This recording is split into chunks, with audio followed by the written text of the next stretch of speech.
ہر مذہب کا ٹکراؤ سائنس کے ساتھ ہوتا رہا ہے، لیکن جتنا شدید تصادم عیسائیت اور سائنس کا رہا ہے اس کی کوئی مثال نہیں۔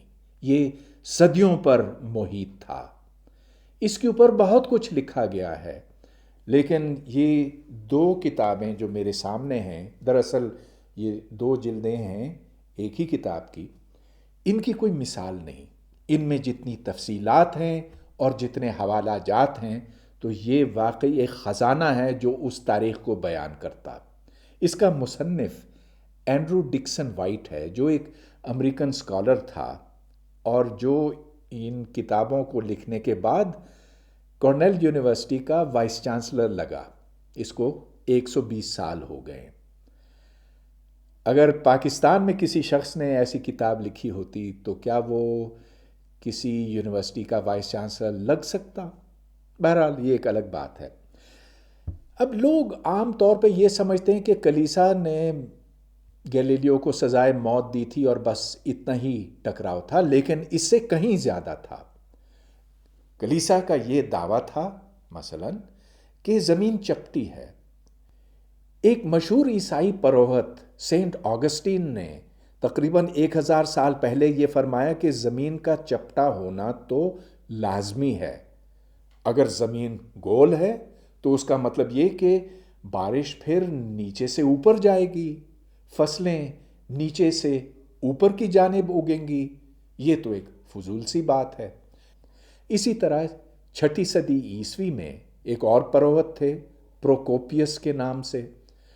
انہوں نے یہ کہا کہ اگر زمین گول ہے اور زمین کی دوسری طرف لوگ رہتے ہیں تو پھر حضرت یسوع مسیح کو جب دوبارہ زمین پر آنا ہوگا تو نہ صرف ان کو ہماری طرف آنا ہوگا، لیکن جو دوسری طرف لوگ ہیں ادھر بھی جانا پڑے گا۔ اور اگر جنت ہے تو جنت کو نہ صرف ادھر لیکن ادھر بھی ہونا ہوگا۔ لہٰذا انہوں نے بھی یہ نتیجہ اخذ کیا کہ زمین گول نہیں ہو سکتی۔ مگر اس زمانے کے سارے عیسائیوں نے یہ باتیں قبول نہیں کی تھیں۔ مثلا فرڈیننڈ میجلن، یہ وہ مشہور سیاح ہے جس نے سب سے پہلے زمین کے گرد ایک چکر لگایا تھا۔ اس نے یہ لکھا کہ میں نے تو چاند پر زمین کا سایہ دیکھا ہے اور مجھے سائے پر زیادہ اعتماد ہے بنسبت کلیسا کی باتوں کے۔ یورپ کچھ وقت کے بعد خطرناک قسم کی بیماریوں اور وباؤں کا شکار ہوتا تھا جس میں لاکھوں لوگ مر جاتے تھے۔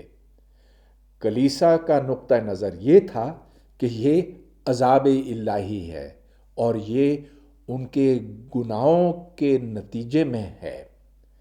لیکن اسی زمانے میں، یعنی کہ کوئی تقریباً 300-350 سال پہلے، ویکسین ایجاد ہوا۔ اس ویکسین کو لگانے سے اموات بہت کم ہو گئیں، لیکن کلیسا کو اس پر سخت ناراضگی تھی، کیونکہ ان کا یہ خیال تھا کہ اس طرح سے انسان اللہ کے کاموں میں مخل ہوتا ہے۔ چنانچہ ڈاکٹر بائلسٹن، جس نے سب سے پہلے چیچک کی بیماری کا ویکسین دریافت کیا تھا، اس کے گھر میں ایک گرینیڈ پھینکا گیا۔ خیر یہ تو اس زمانے کی بات ہے۔ ہمارے ہاں وہ لوگ جو بچوں کو پولیو کے مرض سے بچانے کی کوشش کرتے ہیں، ان کو نشانہ بنایا جاتا ہے، انہیں ہلاک کیا جاتا ہے۔ تو شاید زمانہ اتنا بھی زیادہ نہیں بدلا ہے۔ ان دو جلدوں میں بہت سی دلچسپ باتیں اور واقعات درج ہیں۔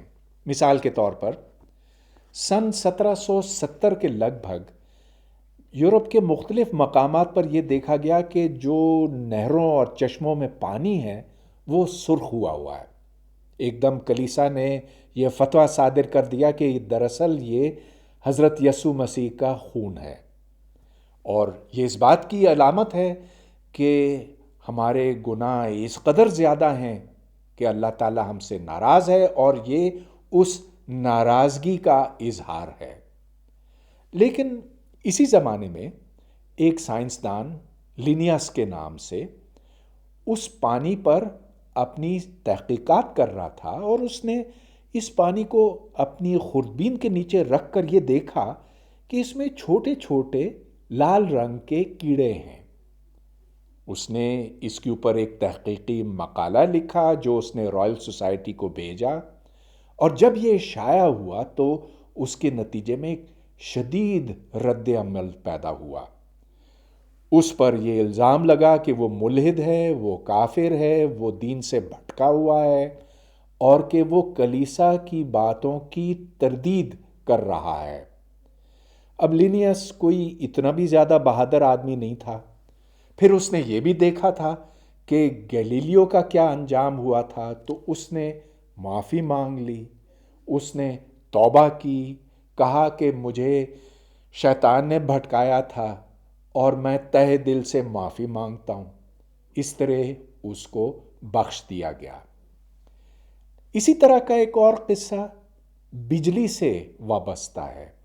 بجلی کے کڑکنے کا سبب اوپر والے کی ناراضگی سمجھی جاتی تھی، اور کلیسا نے باقاعدہ ایک فرمان جاری کیا تھا کہ بجلی اس وقت گرتی ہے جب لوگ دین سے بھٹک جاتے ہیں، جب وہ گرجا گھروں کی دیکھ بھال کے لیے چندہ نہیں دیتے وغیرہ۔ لیکن پھر 1752 میں ایک امریکن اسکالر بینجامن فرینکلن نے یہ ثابت کیا کہ دراصل جو آسمانی بجلی ہے اور جو بجلی ہم اپنی لیبارٹریوں میں دیکھتے ہیں وہ دراصل ایک ہی ہیں۔ اس نے اپنی پتنگ کی ڈوری کے ساتھ ایک چابی باندھی اور پتنگ اس وقت اڑائی جب آسمان میں بجلی کڑک رہی تھی۔ اس بجلی سے، آسمانی بجلی سے اس چابی کو زبردست جھٹکا لگا۔ بینجامن فرینکلن نے یہ بھی معلوم کیا کہ اگر کوئی نوکیلی چیز رکھی جائے لوہے کی تو بجلی اس سے آ کے ٹکرائے گی، نہ کہ کسی درخت یا انسان یا گھر سے۔ شروع میں کلیسا نے بینجامن فرینکلن کی ایجاد کی بڑی مخالفت کی تھی، بلکہ یہ بھی کہا کہ جو زلزلہ بوسٹن میں آیا تھا اس کا سبب یہ کہ یہ لائٹننگ راڈ وہاں بہت سے گھروں پہ لگے تھے۔ لیکن کچھ وقت کے بعد کلیسا کی سمجھ میں بھی یہ بات آ گئی کہ اس کے بغیر تو بچنے کی کوئی صورت ہے نہیں، کہ دعاؤں سے نہیں، اس لائٹننگ راڈ کے لگانے سے بجلی سے بچت ہو سکتی ہے۔ اس کتاب میں یہ حوالہ دیا ہوا ہے کہ سن 1750 اور سن 1783 کے درمیان 400 گرجا گھر بجلی کے گرنے سے تباہ ہو گئے، اور 120 ایسے افراد جو اوپر چڑھتے تھے گھنٹی بجانے کے لیے ہلاک ہوئے۔